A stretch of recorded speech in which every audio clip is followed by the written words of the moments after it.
नमस्कार दोस्तों। क्या आपको मालूम है कि अमीर आदमी और गरीब व्यक्ति में, अमीर व्यक्ति में और गरीब व्यक्ति में अंतर क्या है? अमीर व्यक्ति किस तरीके से सोचता है और गरीब व्यक्ति किस तरीके से सोचता है। ऐसा नहीं है मेरे हिसाब से, जहां तक मैं सोचता हूँ। जो हमारे जो वेद पुराण हैं, अथर्ववेद है, यजुर्वेद है, जितने भी ऋग्वेद है, सामवेद है, इनके हिसाब से कि जो पुनर्जन्म में, जो पिछले जन्म में जो गरीब था वो इस जन्म में भी गरीब रहेगा, जो इस जन्म में अमीर है वो अगले जन्म में भी अमीर रहेगा। शायद इस बारे में हम चर्चा ना ही करें तो अच्छा है, लेकिन फिलहाल ये टॉपिक उठता है, ये आवाज उठती है और अक्सर मेरे पास ये क्वेश्चंस भी आते हैं कि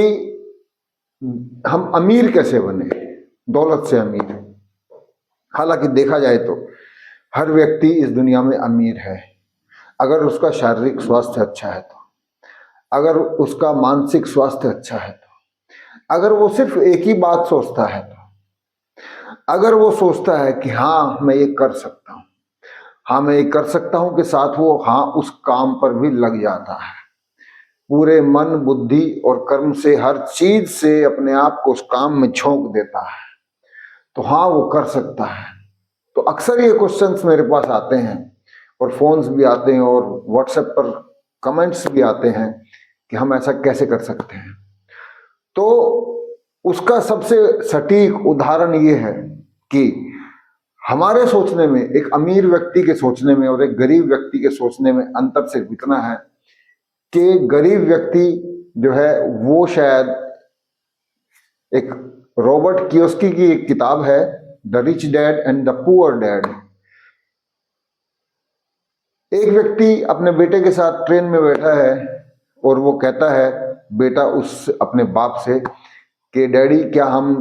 कभी कार खरीद पाएंगे। एक अमीर ट्रेन में दोनों बैठे हुए हैं, एक बेटा और उसका बाप, क्या हम कभी कार खरीद पाएंगे? तो रिच डैड कहते हैं, हाँ बिल्कुल, क्यों नहीं खरीद पाएंगे, बिल्कुल खरीद पाएंगे, हम खरीद सकते हैं और हम खरीदेंगे। उसी तरफ एक गरीब ट्रेन में एक गरीब बाप और गरीब बच्चा बैठा हुआ है उसका। वो बच्चा अपने बाप से कहता है कि हम एक कार खरीद सकते हैं? तो बाप कहेगा,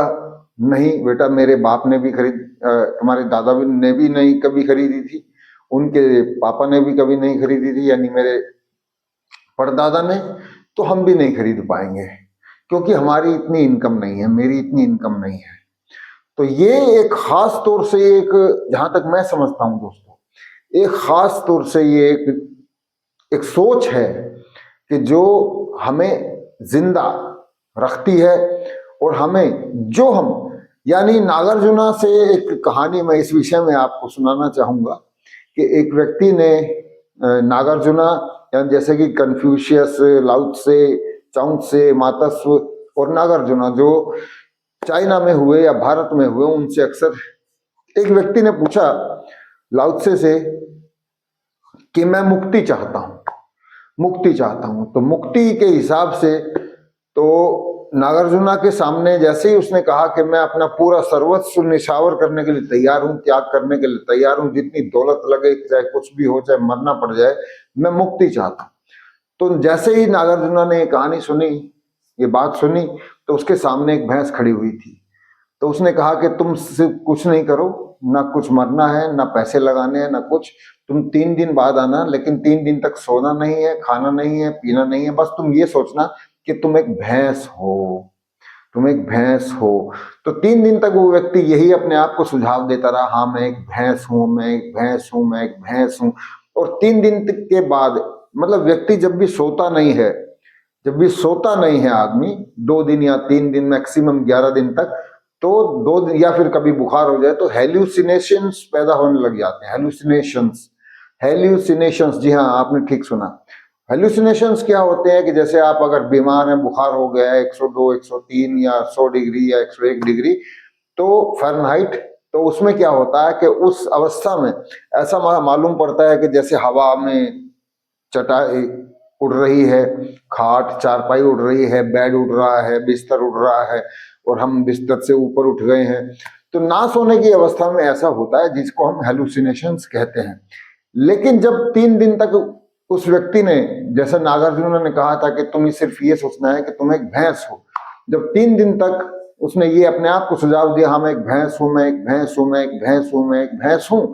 तो वो 3 दिन तक उसको, ये 3 दिन के बाद ये महसूस होने लगा कि उसके बड़े बड़े सींग हैं, उसका बहुत बड़ा शरीर है, और वो जो है जुगाली कर रहा है, मतलब खाना खाते हुए